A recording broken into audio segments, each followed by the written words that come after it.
the maximum volume. Moshe, can you hear me? You're good up. Excellent. So good evening, everyone, and welcome. Thank you for joining us on another fantastic YJP mental workshop. We've done a number of workshops over the last few weeks, but we think, between Brian, Moshe, Zalman, we've been discussing, this is a really important one.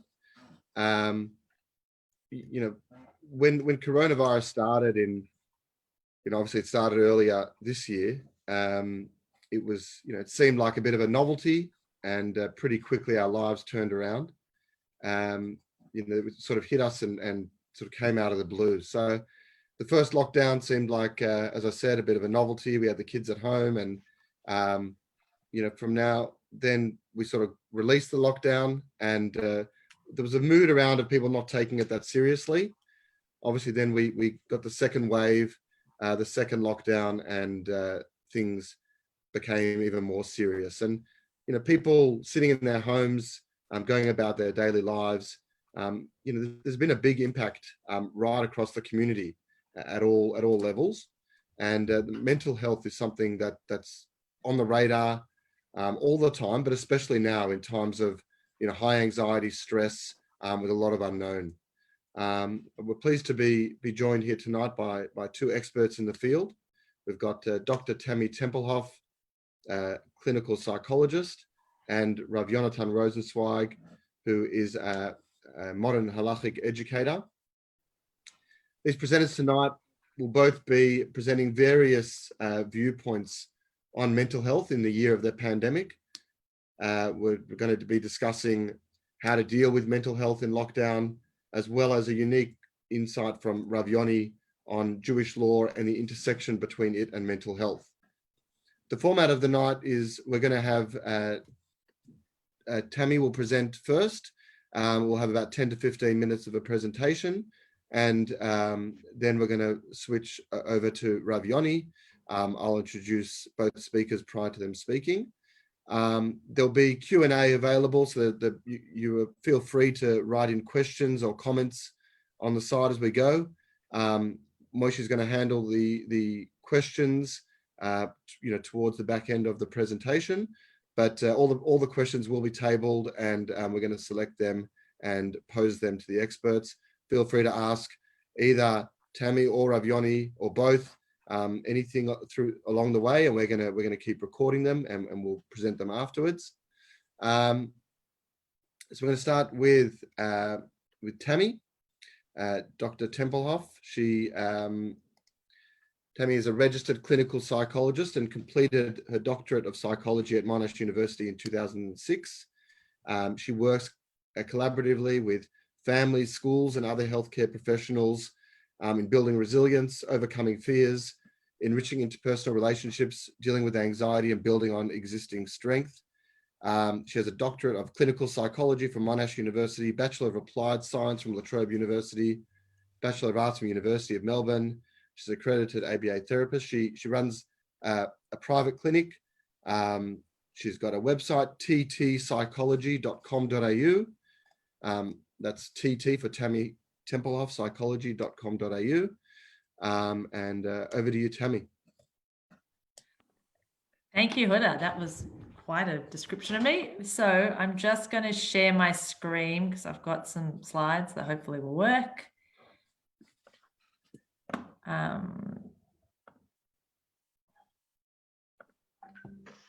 Hopefully everyone can see that. Can everyone see that? Yehuda, can you see that? Yep. And hear?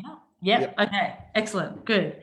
So thank you for that. Yes, tonight I'm going to be talking to you about a few strategies to help us cope with what I call ISO 2.0.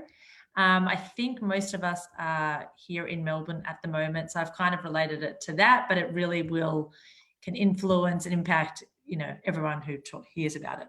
So the outbreak of the coronavirus has impacted so many of us in so many different ways. It's something that has hit all of us as a collective, but each of our own experiences has been very unique.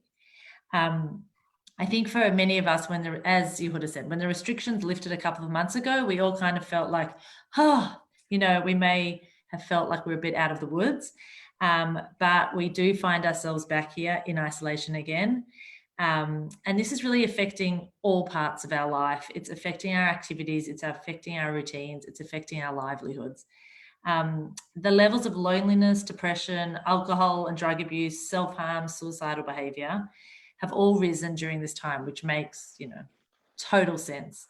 So tonight I want to talk a bit about the mental illness side of things and also the well-being side of things, because I think they're really important and something that not everyone talks about all the time. And it's so understandable that during this time, many people feel a lot of emotions, a lot of things.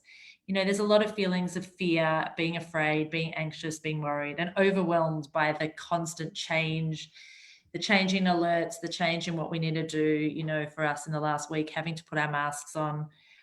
There's so much media surrounding the spread of the virus. It's a very uncertain time. There's a lot we can't control. So what I'm hopefully going to help you feel is a bit inspired to think about what we can control and what we can work at to really help ourselves. So as I said before, it's a shared experience, yet we are kind of doing it on our own all at the same time. So for each person, it's a really unique experience. For some of us, ISO 1, as I call it, was the hardest. There were so many unknowns. We were thrown in the deep end. We didn't know what to do. How would we survive? Then we had a few weeks of freedom. Some people got to go back to work. Some people got to see their friends again, but then there's the reality of people losing their jobs and feeling weird about, a few people avoided going out again because they were so used to being by themselves. And then we were thrown back into it. And for some of us, part 2 has even been worse than part 1. So there's just so many different ways to look at it. As hard as it might be, I think it is so important to remain positive, to really have a positive mindset and to try find ways that we can stay calm and look towards the future, because I think that is really important.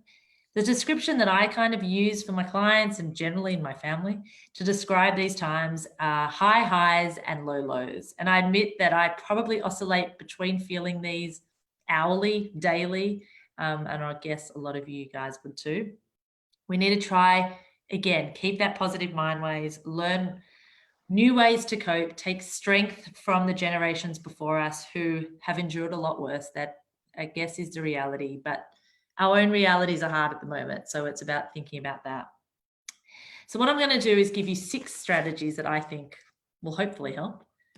Before I do that though, and I don't want to freak you all out, but I think that these are important stats to kind of quickly go through and just think about for all of us, because it's really not something to be ashamed of. If you are struggling, to be able to get help is so important, and there's so much out there. I'll just quickly go through them. So 1 in 5 Australians develop mental illness in any year. And I think, so these stats are not from this year. I would say all these numbers are going to be higher during our Corona time. But I think it's important to know that it's not even okay to get help. It's a sign of strength if you do ask for help. Almost half of Australians will experience a mental illness in their lifetime. And when we talk about mental illness, we're talking about depression, anxiety, basically everything. Eating disorders, personality disorders, drug and alcohol abuse, schizophrenia, psychosis. There's loads out there that when we talk about that. This is a really interesting one. The onset of mental illness is typically around mid to late adolescence. And the age group of 18 to 24 years old have the highest prevalence of mental illness. And I think that's a really interesting thing to think about, because we often think they've just finished school, they're in their prime of their life, they can do lots of things, don't always have the pressures of maybe later in life, but yet these are the groups that are really struggling. And that, there's so many ways that we can look at that, but I think it's really important for us as a collective to think about that, to reach out to people of that age group and to really give them guidance about how to manage that and to know that they can get help. 54% of people with mental illness do not access any treatment. And as I said, that's really important.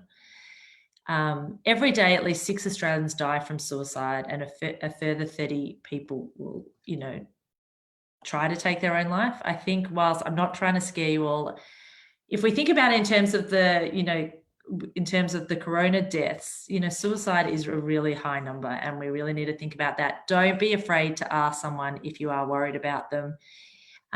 You're not going to make them do it. If anything, you're going to help them. And that's a really important thing to remember. And more than half of people describe themselves as lonely. I think corona really emphasizes that. We could be living on top of each other in a small apartment with 5 or 7 or 10 people, yet the feelings of loneliness are probably bigger than they've ever been before. But there's lots we can do about it. So that is a positive. So the first way to manage our well-being in ISO is what I say, embracing your feelings. So it's so important to acknowledge both our positive and negative feelings. You know, there's over 26 feelings in the world. I don't like to think of them as negative. They're just ones that don't make us feel as good. But as long as we can acknowledge them, recognize them, and even talk about them, sometimes they feel more manageable when you talk about them. And then also acknowledging the good parts.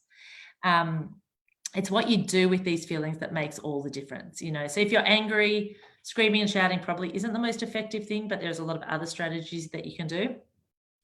During isolation, we really feel out of control. Well, I know a lot of people talk about there's so much we can't control. We're told we're allowed to go. How do we go? What are we? We're now told what we can wear. But yet what I say is it's actually not so much about what we can't control. It's looking at what we can control. And what we can control is our thoughts. So a situation is how we feel is not always determined by the situation. It's determined more about our thoughts about the situation.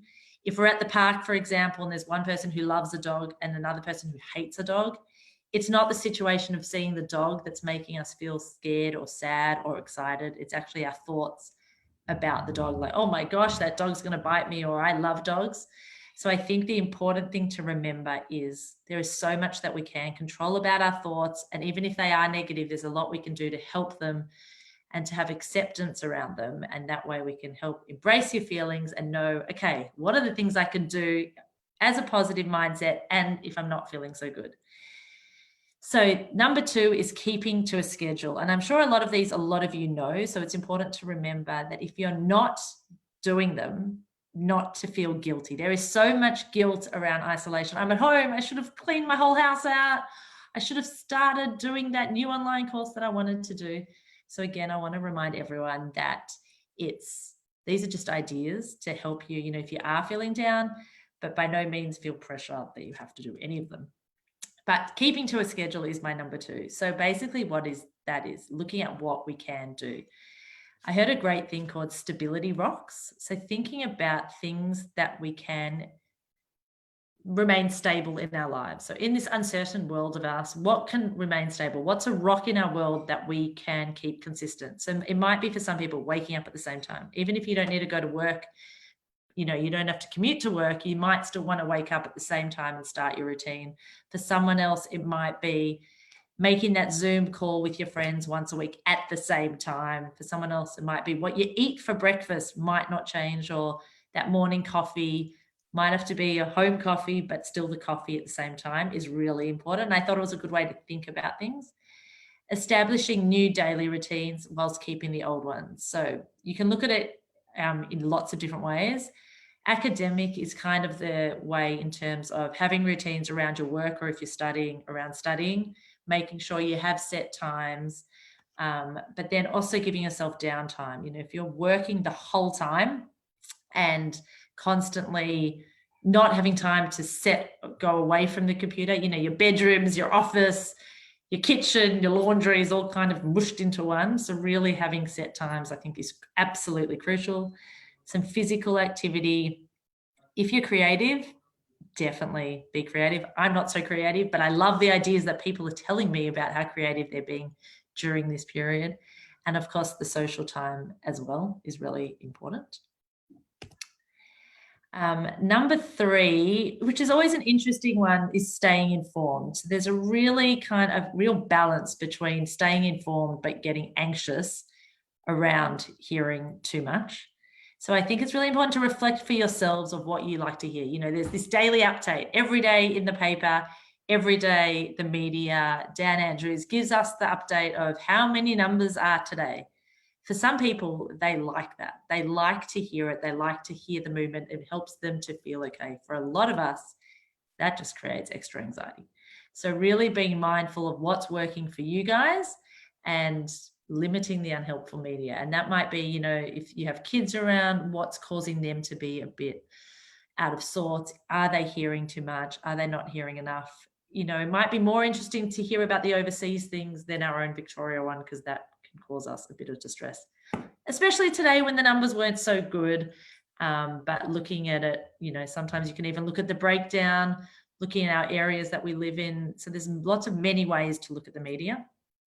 My absolute favorite one is number 4, and that is self-care. So if we can do nothing else, it's so important to keep this positive mindset of what can I do to really just help myself feel a bit better during this time. There are so many things that we can do, and that's related to both physical and mental health.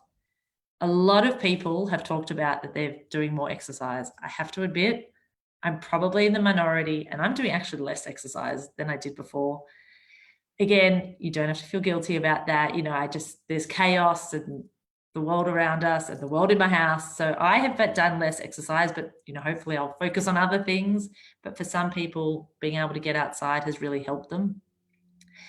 Or staying inside, what can we do inside that we can really, you know, take a bath, put on some candles, listen to some music, try laugh through connections, try and laugh, because laugh brings on the endorphins that makes us feel good. Creating meaning in our life is really important. So finding a way that you can connect to create meaning. It might be starting a new course, making a family tree, doing a veggie garden, trivia night, whatever it might be, that really making sure you look after yourself. Staying in bed that extra half an hour if that's what you want to do. Making yourself a cup of coffee, that extra cup of coffee, I think is really important. I just quickly wanted to put in here, and it potentially could have gone at the beginning, but how do we know if what we're feeling is okay and normal loneliness and a normal isolation behavior or feelings? And how do we know when it's actually, you know, when our self-care, we're struggling with that, and when it's becoming more down the mental illness pathway? So these are kind of ideas in terms of just depression, and I'll talk a bit about anxiety, but there's a lot more. There's so many resources of knowing that a lot of us are going to feel a lot of these feelings and behaviors in isolation. So not getting things done as well as we did, withdrawing from family and friends, relying on alcohol. You know, all the stats show that most people are drinking more during this time, not doing the usual activities. Well, we can't do them, feeling overwhelmed, guilty, irritable. How do we know if because these are the typical behaviors you kind of look at and think, oh, you know, maybe I'm not doing so well. But what I often say to people who ask me this is it really affecting your daily being? Is it really affecting your work? Is it affecting you being able to enjoy the simple pleasures, that self-care stuff? And if it really is affecting it, have a chat to your GP. Have a chat to someone, ask them, you know, is this normal, or is this kind of beyond the isolation realm? Because a lot of this stuff, it kind of gets a bit muddled between the two. We have a lot of thoughts about we should be able to do this, we should feel better, but it's okay if we're not. The next one is connecting with others. And there are so many ways we can connect, yet for so many people, you kind of get into your own little bubble and you don't really want to. And that's okay if you're feeling okay with it. But if you do want to connect, especially for people living alone, it can be a really lonely time. So finding the thing that just clicks with you, finding that thing that is just, you know, you look forward to, I think is really important. Video chats, trivia nights, online gaming in terms of, you know, you can play with your friends, wine tasting, Netflix nights, which is what I've heard a lot of kids are doing. They put on the Netflix show together, they each have it on their screens, and then they can talk about it. If you want dating sites, feeling that connection, reaching out to your support group. So one of the things I did really want to bring up is there's 2 parts. So one is reaching out to your support group and letting them know if you're not okay. Another part to really help you feel better about yourself is reaching out to people to check if they're okay. So really, we feel good when we're helping others. And so if we can help others by checking in on them, that is such a good positive feeling towards our well-being. And I think that really helps our mindset in such a big way. So I think that if you take nothing else from this, I think that would be really important. You know, if you reach out to 1 or 2 people and check in on them, it will make the world of difference to them, and it will probably make you feel better as well. My number 6 is having a positive mindset, as I said before. Thinking about planning for the future. We don't know when or how that will look, but I think it is so great to have goals, to have dreams, to continue, you know, our bucket list that maybe we might even change the bucket list after this period. We might see things in different ways. And I think that that's more than okay as well, to be able to recognize what we've liked, what we've learned is a really important thing. So if we look after ourselves, we tend to be able to look after the ones around us as well. I think often there's so many other people to look after, but you need to look after yourselves, be positive, know that there's always tomorrow. So if you've had a really bad day, and if you've just lost it at your kids or lost it at your partner or lost it at yourself, tomorrow is a new day. We start again. We work on our self-care. We work on what we can control. And I think slowly you can really hopefully have a positive mindset. If anyone does want these contacts, I think this page is my most important slide page. There are actually so many different ways that we can access help these days, not just by going to your GP or not just going to a psychologist. There are loads of different ways to connect. If you are a bit worried about reaching out yet, looking at these websites, they give you loads of information to know that it's okay to not feel okay. And it's also okay to feel positive and motivated during this time. So yeah, those are just some of the ideas, but hopefully, yeah, they have helped. Thanks, Yehuda. Thanks very much, Tammy. That was really helpful. And I'm sure there's plenty of questions that the people have. We can, as I said before, feel free to write it in the comments section, and we'll get to them after the next presentation. Speaking of which, we're now shifting over to Israel, where we have our guest, Rav Yoni Rosensweig. Many of you on the call may remember his face. He's actually spent many years in Australia, in the Mizrahi Kollel. He was the head of the Kollel for many years. Since then, he's moved back to Israel. He lives in Beit Shemesh. He has headed other Jewish learning institutes in Israel. He is the rabbi of a community in Beit Shemesh as well. And he is an expert on Jewish law and Jewish philosophy. He's written a number of books addressing various parts of the Jewish law, the Halacha, as well as Jewish philosophy. And a number of years ago, with the advent of mental health in our society, he focused and dedicated the last few years of his life to researching the intersection of Jewish law and mental health, how Jewish law deals with mental health. And I think as mental health gets more focused through our society, and rightly so, we have to find a way to deal with it through Jewish law and see how the Jewish law and sources account and deal with it. So without further ado, I'll pass over to Rav Yoni to address the Jewish law focus on dealing with the pandemic. Thank you very much, and thank you in general for having this this opportunity for everyone to hear. I mean, I think that not sure if to say Dr. Tempelhof or to say Tammy. So I think that it was. I think that her presentation was absolutely pivotal to a lot of people over here, and definitely more important than what I have to say. So if you took things from her presentation, then that's perfect, because that's what you needed to hear. I only have a few of the things that I could add to the important things that she said from my own perspective. The coronavirus really, I think, brought to the forefront in many ways the problems and issues and challenges of mental health. In other words, it's not that we didn't know that it existed before, we certainly did, but I think that as people dealt with increasing levels of loneliness, that these issues were were brought front and center in many, many communities, and the discussion became very, very developed. And I think that's very, very positive and very, very good, because there's a lot of stigma that goes along with mental health issues. As you all know, people are afraid. You saw the statistics that were brought, how many people are afraid to come forward and to take care for the issues that they have, to find the help. People are very wary to come forth and really to do that, and that is unfortunate. But I think that if there's one good thing that came out of the coronavirus, it was putting those issues front and center. And I think that is very positive, and I hope that people learn about how important those things are. Sorry, one second. Sorry, one moment. About how important those things are, and how important it is to find help for them.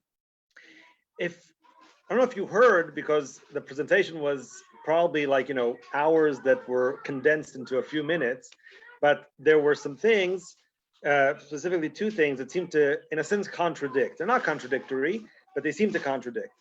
On the one hand, what Tammy told us was that stability could be very, very important. Having a stable kind of like routine, things that you do every day, things that you continue to do, et cetera, et cetera. And on the other hand, to find new things to do, to find new ways to keep yourself busy, to engage in, that if something didn't work out one day, not to feel like, that's going to be every day. Try and find a new way to do things the next day, et cetera, et cetera. You could say that those two movements are to some extent contradictory, and they are, but they're also complementary, because we do need to move between those two kind of the huge forces that we have in our lives. On the one hand, stability could be a very, very positive thing for a person who's dealing with a lot of instability in the world right now and in their lives. So that could be a very powerful force to ground them and keep them sane and keep them okay. And on the other hand, getting stuck in the house for long periods of time, being stuck in the same scenario, in the same situation again and again and again, could really cause a deterioration for a person, certainly if he's already suffering from anxiety or from depression, etc. I could just imagine, right, especially at the beginning, when they were always talking. I imagine an elderly person, right, who sitting at home hearing on the news, no matter where they go, they hear how if they step 1 foot outside the house, right, they're gonna die, they're gonna catch the coronavirus, and what can happen to them. I mean, imagine the kind of feeling of mortality that a person has in that situation, thinking that stepping outside the foot, that if they meet their grandchildren or their children, that they could catch something that could possibly really be fatal to them. That's a terrible thing. And even if it doesn't happen, right, but it keeps you feeling like things are very, very precipitous. And that is, in and of itself, right, could be a significant mental health concern. So it's true for those individuals who are, who have health risks, but it's true for all of us. Understanding that this pandemic is all around us, feeling that right, even if I say, oh, I'm young, I'm okay, right? But feeling that if I go out and I meet with someone, that I could give it to them, that I could be the cause of something like this. That could be also very, very debilitating and depressing thought that I think that we all have to deal with. And I think that it's therefore a very stressful situation for us all to try and find out how exactly, like I said, to moor us, to anchor us in this situation. When it comes to halacha, to religion, it's interesting because religion functions also in both these ways. I'm talking specifically about Jewish Orthodox right now, because that is the type of, I would say, lifestyle that involves many, many practical obligations, practical duties on the part of people. On the one hand, the halacha has a very significant grounding force, meaning if we're talking about routines, right? So going to daven every day, or even davening at home every day, right? If you can't go to shul because of the numbers, because of the coronavirus, because of all these things, right? But keeping a schedule going every single day could be very grounding and very good for a person, right? That they have that ability to do those things. And I remember when I was speaking to a few psychiatrists about the possibility of, let's say, someone who is suffering from depression, doesn't want to get up in the morning. Should, as a rabbi, should I tell them, oh, so I guess you wouldn't have to go to daven because you're feeling the depression. Therefore, I would exempt you as a rabbi. I would say to you, you don't have to go to shul. And psychiatrists always told me, no. A lot of them told me no. Said the opposite. You want to encourage that. You want to encourage the routine. You want to encourage that they should have something that they can go to, something they should look forward to. They should get up, and go towards, et cetera, et cetera. In other words, here, that routine could be helpful. Instead of giving it up and playing into the depression, maybe we should actually bolster that obligation. We should put it into its place and say, yes, this is a good thing for you. Try and get up for davening. Try and get up to pray. Try and get up to go to shul. That's a positive thing for you to do. Right? So you could look at it two ways. On the one hand, you want to be lenient for the person to help them. On the one hand, is that really helping? Right? So on the one hand, religion definitely has the ability to create a very clear schedule, a very clear grounding. And on the other hand, that very system could be detrimental to a person's mental health if it is not able to be flexible enough at the right times and at the right situations. So with coronavirus, right, we have many things, many intersections between halacha and mental health, which we have to consider carefully about whether this routine that we're used to doing every single year is right for a year like this, for a situation like this. I mean, right now we're almost at the 9th of Av, which I'm sure many of you know is a fast day for the destruction of the first and second temple. So during this period of time, there are so many things that we usually prohibit. And yet, when people asked me this year about these things, I allowed many of them. For example, if someone is quarantined, can't walk out, can't go out of the house, can't see anyone, right? Usually people don't listen to music during this time.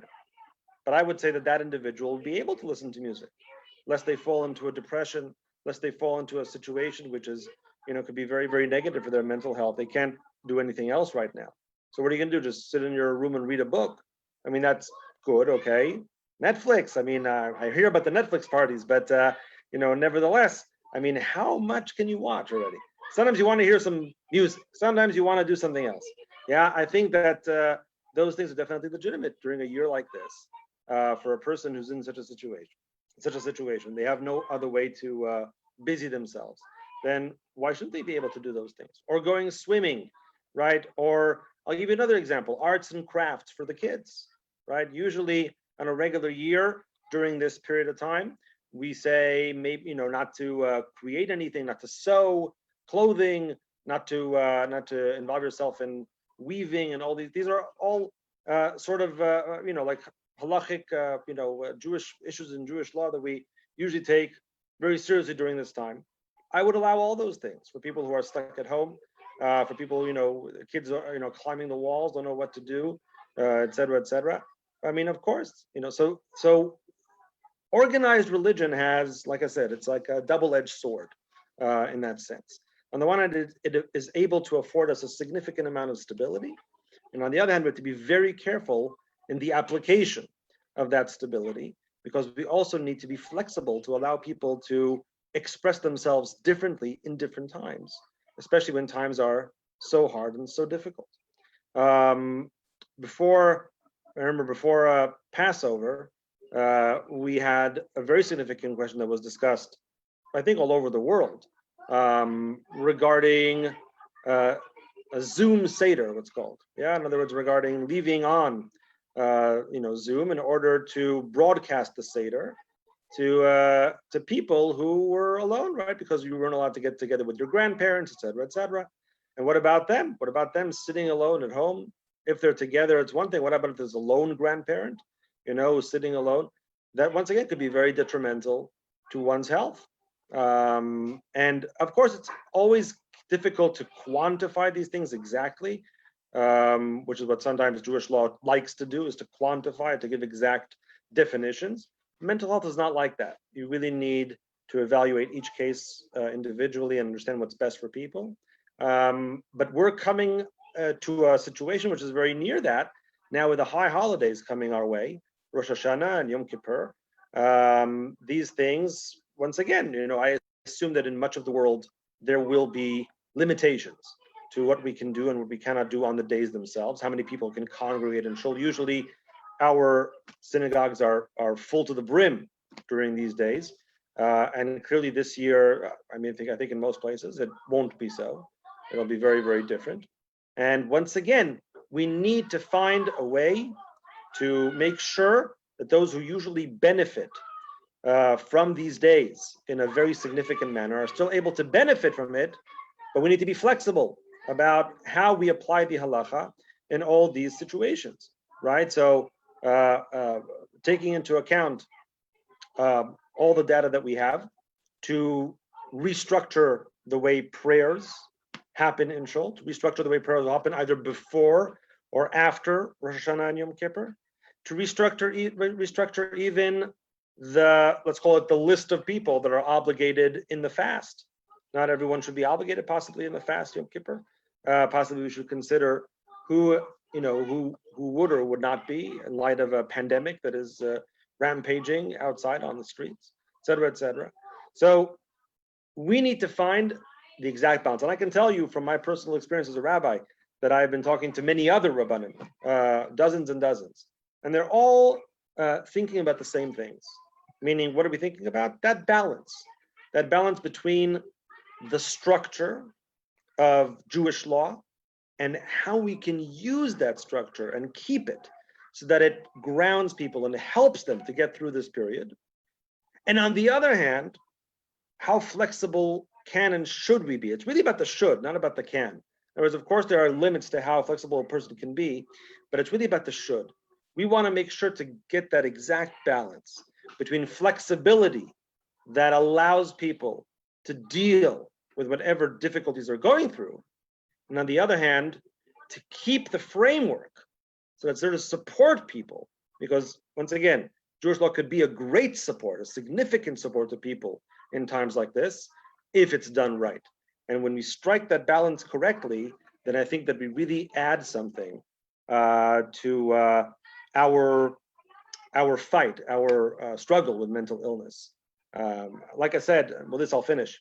That I'm sure you've heard rabbis speak from the pulpit, and say, right, a good talk, right, a good sermon could go a long way to helping people, right? But it all depends on how it's delivered and how it's done, who says it, and what way they say it. Do they say the right words in the right way, et cetera, et cetera? And it's the same with the Jewish law.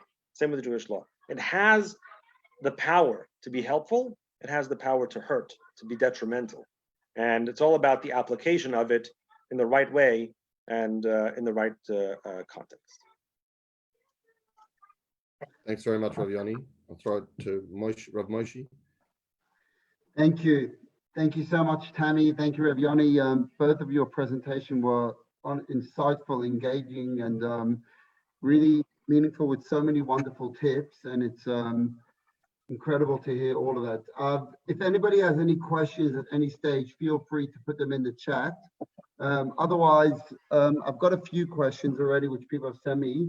I'll start off with you, Tammy, if okay. Sure.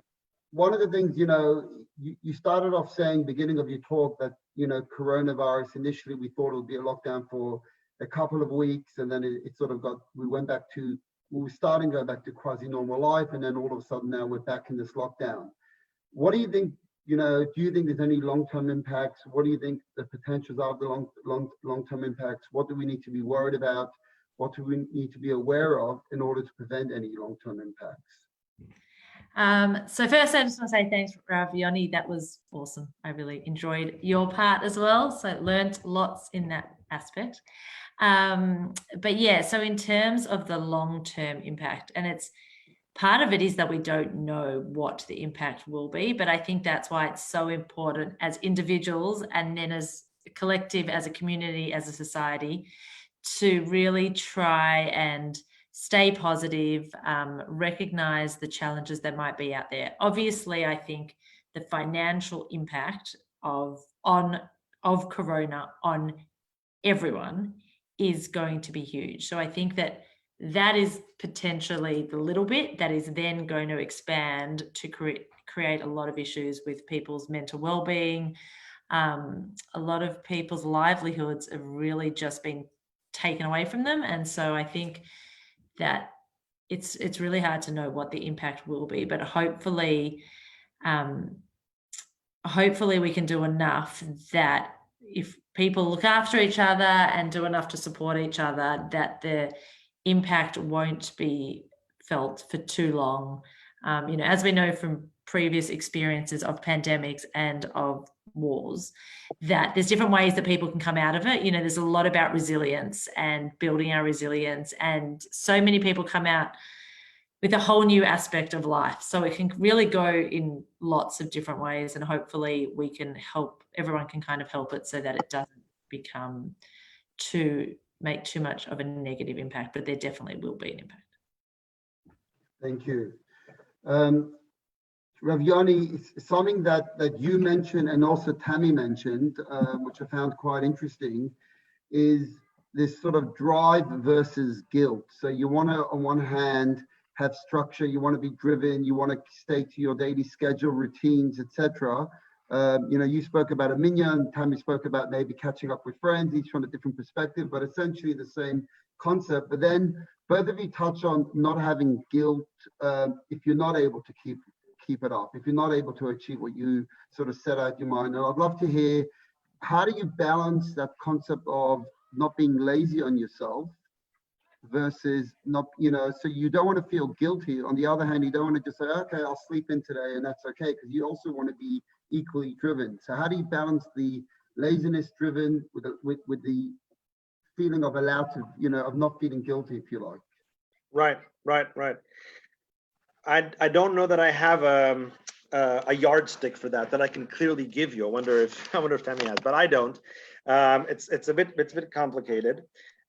Guilt is one of the most debilitating things within religion. Now I'm talking about. I'm sure it's true for mental health too, but within religion, I think that we, unfortunately, within the halachic community, we guilt trip our children, whether consciously or subconsciously, it doesn't matter.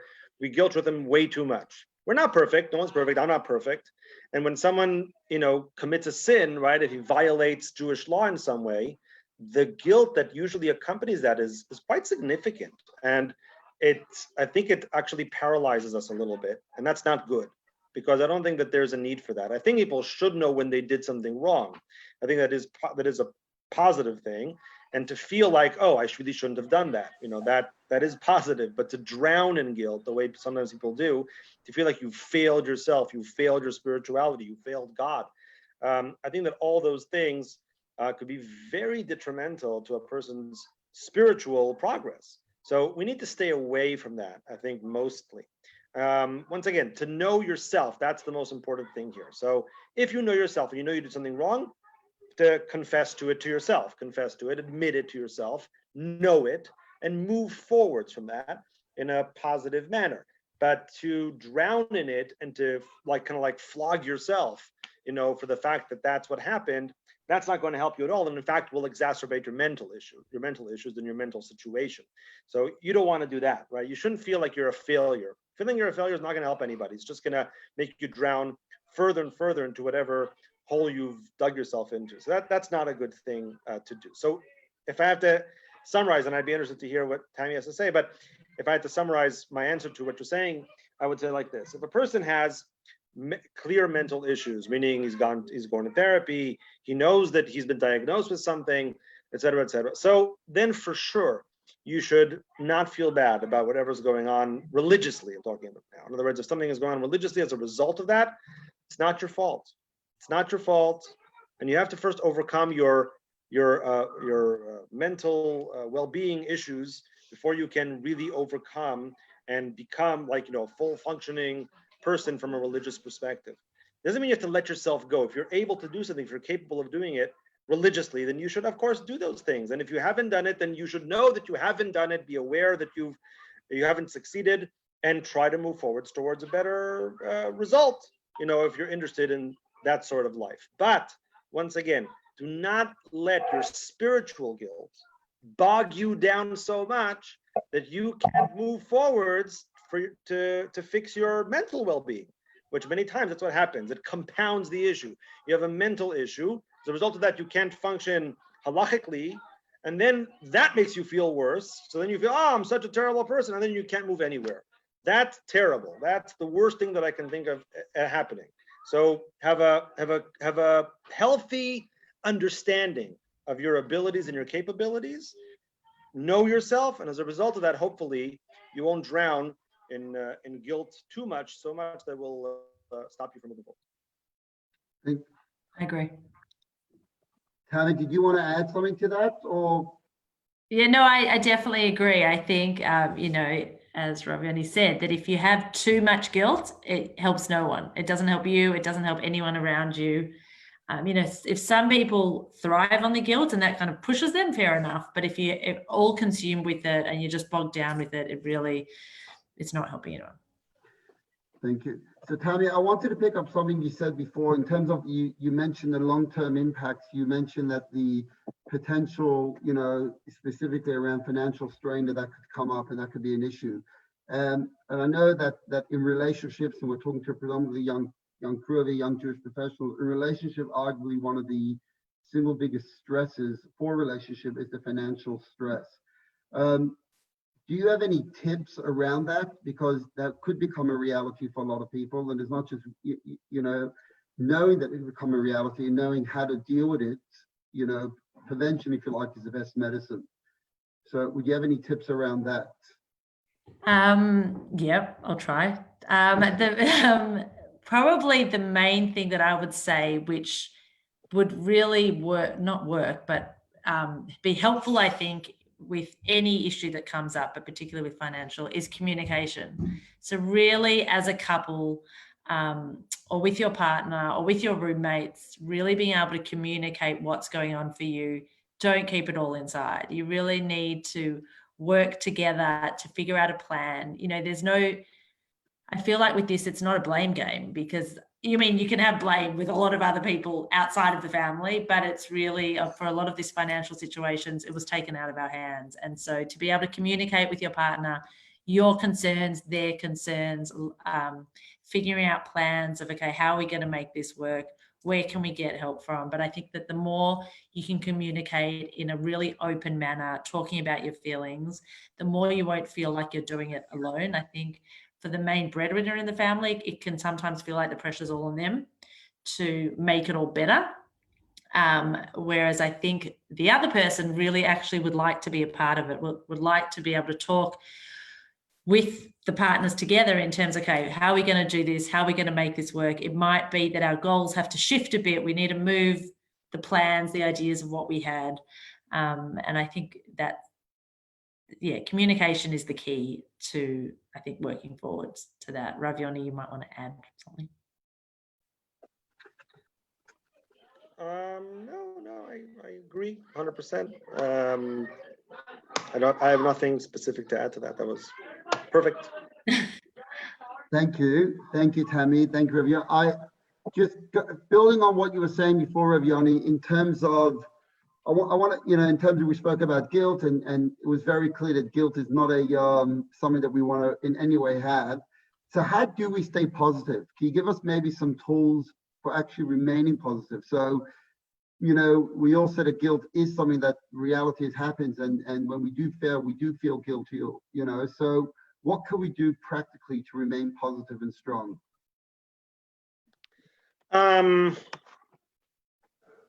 This seems like a question for Tammy, but nevertheless, you're asking me, so I'm going to answer from my field of expertise, which is, as a rabbi, because that's where I am. So I think that, my spiritual outlook, right, on things is always that there is a message in the things that happen around us. Okay, so we're not always happy with the things that happen around us. I'll tell you personally that my Rebbe from Yeshiva, Rav Nachum Eliezer Rabinovich, who was I was close with for many years, he passed away during this time, during the coronavirus, and of course had a very small funeral. I couldn't go. It was it was Zoomed, only close family. And it was obviously very difficult for me, not to be there, not to go, not to see him respected the way I thought that he should be respected, right? And that's an example of something that's obviously negative and sad. And other people, lost family members and lost jobs, and things are difficult, right? So obviously things are difficult. On the other hand, right, you say how to stay positive, I think that we need to see as much as we can the other side of the coin. And it's hard for us to see it in real time. Sometimes we have to wait and see. Like I remember my daughter told me, my oldest daughter said to me how she showed me, this was like months ago. She showed me how in China or something, like, there was like a lot of pollution because they didn't let anyone leave the house. So the skies were clear. In other words, like this idea that, things that a year ago, right? If you would have said, I wonder if we can get people to stop driving, people would say, absolutely not. There's no way. You can't do it. You can't. How could you possibly minimize pollution, like on a massive global scale? It's impossible to do, right? And suddenly you see how, I chalk it up to Hashem because I believe in God, but how God took him about 2 weeks, okay, to shut down the world. So it doesn't take long necessarily when God has sort of something that he wants to do, right? He does it quite immediately. It's sometimes negative and sometimes positive. My point is, in this case, it looks negative, but actually it allows us to also rethink the things that we think are impossible to do and see that a lot of things that we thought are impossible are actually possible. Now, once again, that comes with a certain negative result at this point. And it's true, people, let's say, lost their jobs. But the fact that one loses their job may also allow them to rethink what kind of job they want to have, what kind of things they want to do, how they want to structure their lives for the future, restructure. It helps them get out of the bubble, the box that we're all in, because all of us are in a box. Me too, right? I also have like my box. I have my wife, I have my 5 children, Baruch Hashem, etc. I have all my things that I do, and this is where I can work, right? Within that specific box. I can't walk out of that box. There's no way. But the coronavirus allows a lot of us forcefully, we didn't want to, yeah, but it forces us many times outside of those boxes and to see that the options before us, the opportunities before us, both practically, financially, spiritually, and otherwise, are much greater than what we thought before. And therefore allows us to maybe branch out into new directions. So once again, I just want to sum up. I know I'm not God forbid, I'm not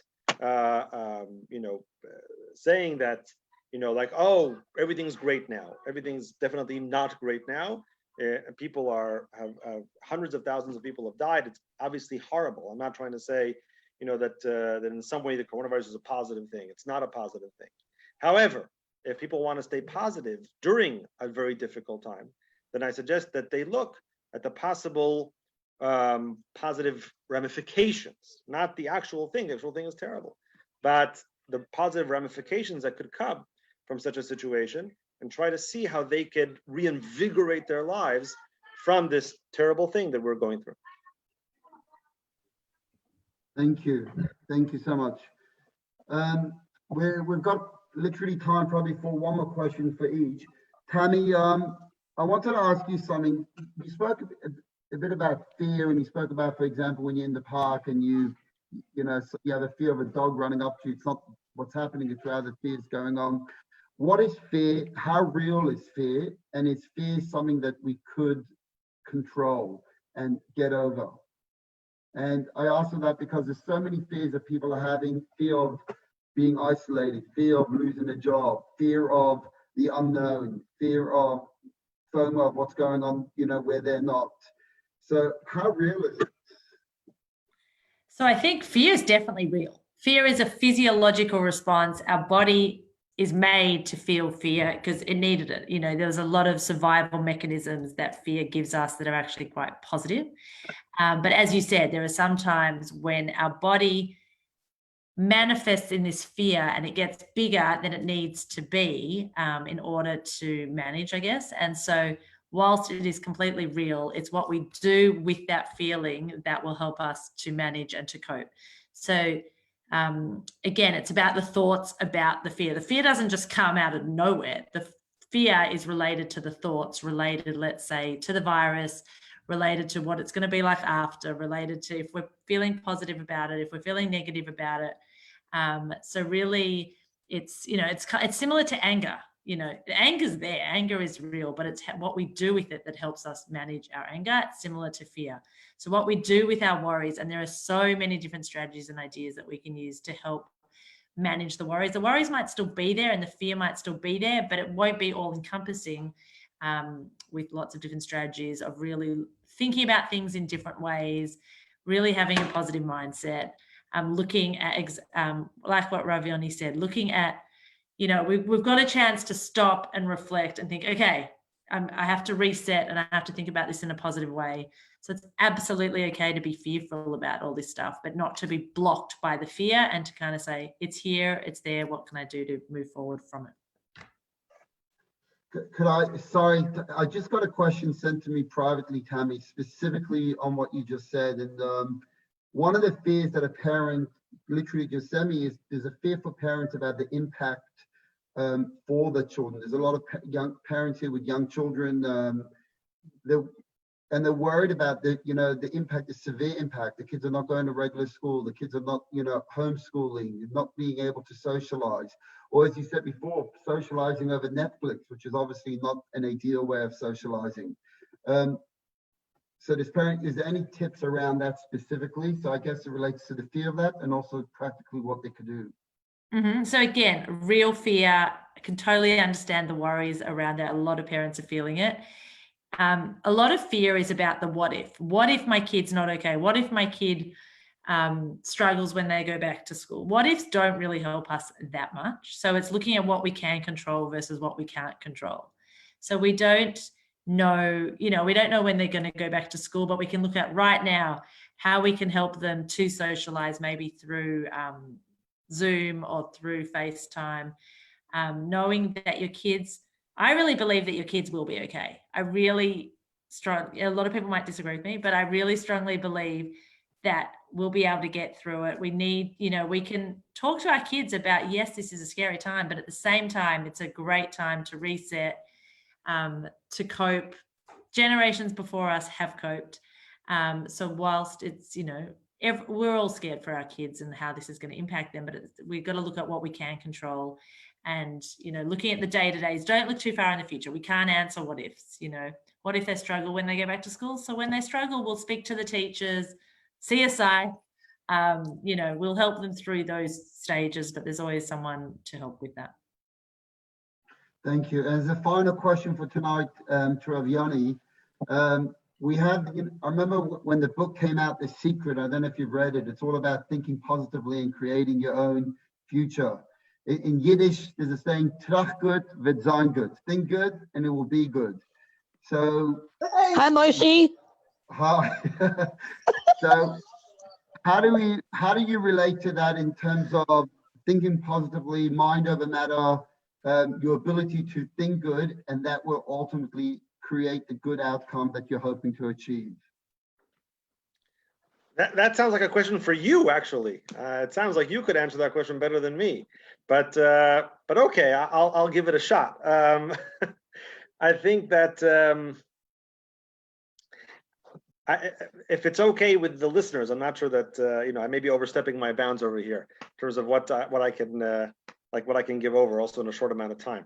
But in Jewish thought, right, specifically Kabbalah, there is a great deal of importance that is credited to thought.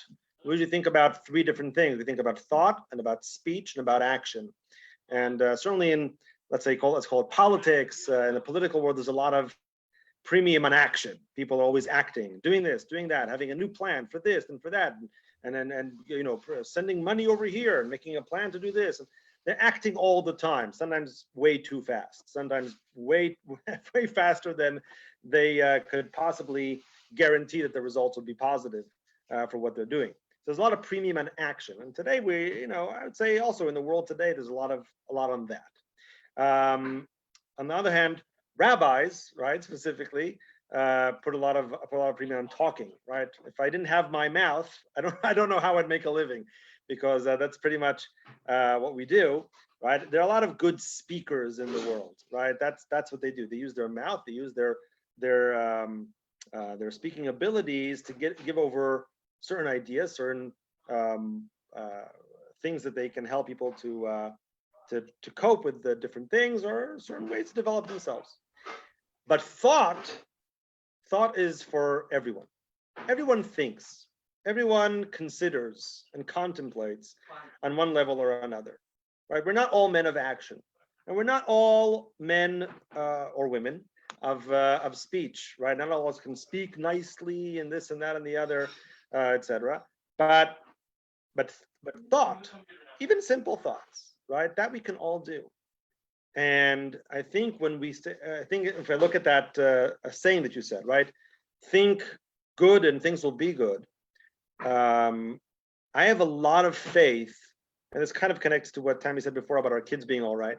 I have a lot of faith in the human race as a race. There are, of course, individuals who are negative personalities, but as a people, right? I think we all try to do good. We all think good. I don't think any of us, generally want to do bad by other people, want to create negativity in the world. And because we do aim, when you look at, there's no doubt in my mind that what we're seeing today, right, in terms of, trying to battle the coronavirus, is the first time. It's the first time that the world has gotten together in this way to do it. There's absolutely no doubt in my mind. It's amazing. Meaning we haven't seen the results yet, but it's absolutely amazing, the cooperation between countries, between people of totally different places, financially and technologically. It's just everybody coming together and really trying to fight this one, significant enemy that we all have. It's absolutely amazing. And that's the kind of goodness that I think when we, as you say, think good, then suddenly these amazing responses. And now this is one last thing, and then I'll end.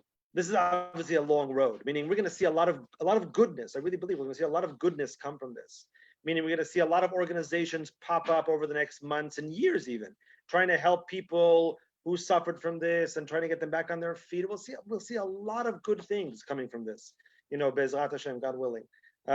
We just don't know it yet. Right now, we're still in the thick of it. But a lot of people right now are really, as you say, thinking good, and I think that we're going to see a lot of good come out of that in the long run.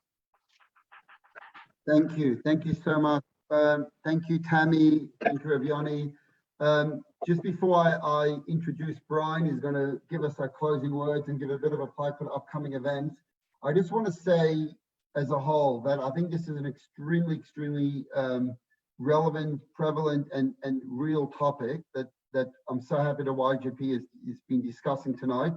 And YGP is here for you. Dina, myself, we're here for you. Reach out to a friend, reach out to anyone that you need or want. We're all one family. And one of the most beautiful things about YGP is that we're here to engage with one another. We're here to connect to one another. And please don't be shy to reach out to any one of each other, to us, to any one of you, and to connect, because that's why we're here. Although we're socially distant, we have never been closer than ever. So thank you to everyone. I'm going to pass you on to, I also want to thank Yehuda for organizing tonight. And I want to pass you on to Brian to give us the closing remarks. Thank you.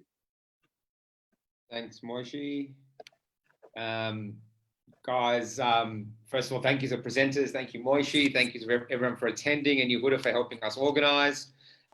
We've got 3 Mega Mondays coming up, basically. Today's the first one. And for the next 2 weeks, we've got follow-up events which on different topics, but are equally going to be as interesting and exciting for you guys to participate in.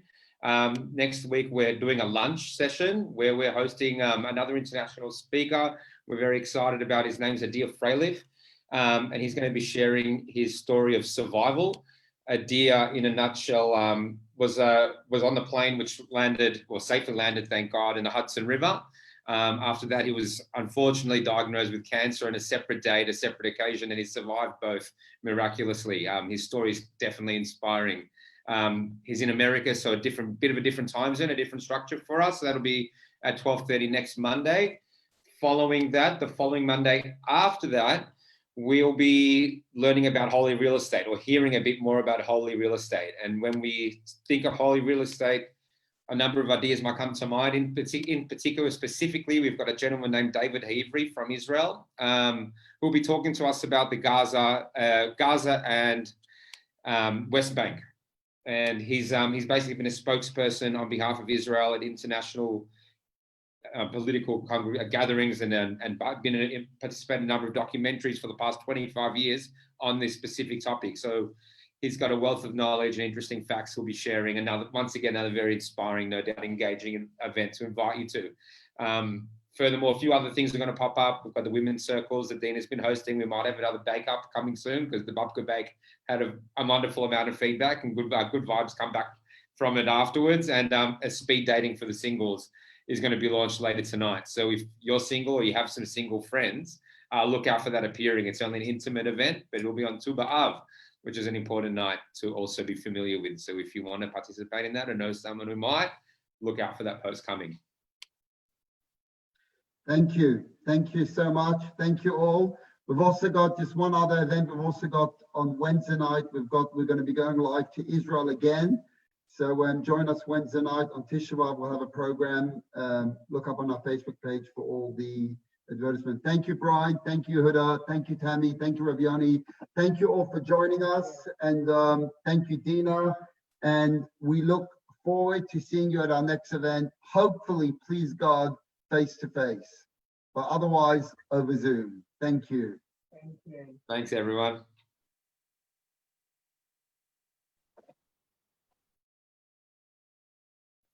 Want to close it?